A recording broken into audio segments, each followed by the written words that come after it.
एक 8 दिवसापूर्वी भालचंद्र मुनगेकर मोठे अर्थशास्त्रज्ञ आहेत, आमची अशीच एक बैठक होती तिन्ही पक्षाची. त्यावेळेस त्यांनी अशी भूमिका मांडली की अशा पद्धतीनं ठीक आहे, काही शाळा मोठ्या मोठ्या असतील त्यांना विना अनुदानित चालतं, विशेषतः कॉन्व्हेंट शाळा, काही खाजगी शाळांना असं विना अनुदानित चालतं, त्यांना अनुदान सरकारचं लागत नाही. पण जिथं सर्वसामान्य लोकांचे माणसाचं परिवारातला एखादा मुलगा शिकतो, सर्वसामान्य परिवारातले विद्यार्थी तिथं शिक्षण घेतात, आणि मग असे शिक्षण घेत असणाऱ्या विद्यार्थ्यांना जे शिकवतात त्यांनासुद्धा पूर्णपणे वेतन मिळालं पाहिजे, ही भूमिका त्यांनी मांडली होती.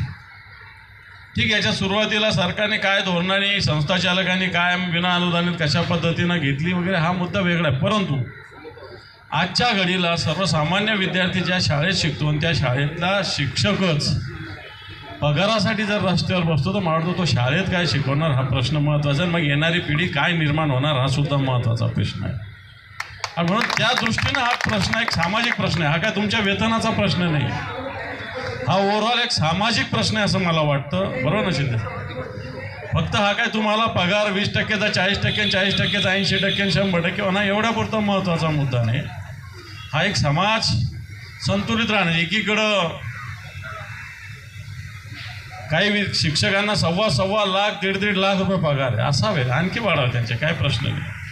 परंतु काही शिक्षकांना जायला रिक्षाला सुद्धा भाडं नसतं, अशा प्रकारची स्थिती आम्ही बघितलेली. फक्त अनेक शिक्षक असे भेटत असतात.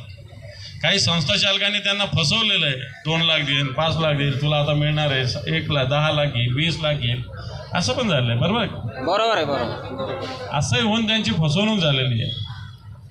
परंतु मला असं वाटतं आता वेळ आलेली आहे या सगळ्या शिक्षकांना, खरं तर हे विना अनुदानित धोरणच चुकीचं आहे, खरं ते धोरणच सगळ्यात महत्त्वाचं चुकीचं आहे. असं विना अनुदानावर शाळा कशी चालू शकते, शिक्षक कसा विना अनुदानावर काम करू शकतो?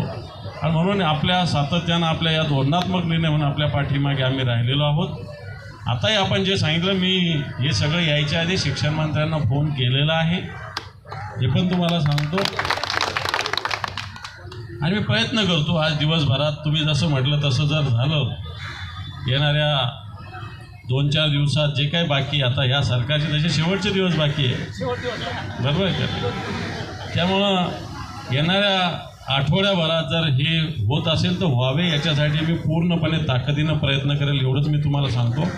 माझं प्राथमिक आत्ता सकाळी तासाभरापूर्वीच या संदर्भात एक शिक्षक माझ्याकडे येऊन गेले. त्यांनी ही सगळी भूमिका तर मला सगळी माहितीच आहे, परंतु त्यांनी फाईल वगैरे सगळं मला व्यवस्थित सांगितलं. मी संपर्क साधला डिपार्टमेंटशी आणि मला असं वाटतं हे व्हावं, असं आई भवानीच्या चरणी आपण प्रार्थना करून त्याच्यासाठी आपण सगळे मिळून प्रयत्न करू, एवढंच मी तुम्हाला सांगतो. धन्यवाद. जय हिंद, जय महाराष्ट्र.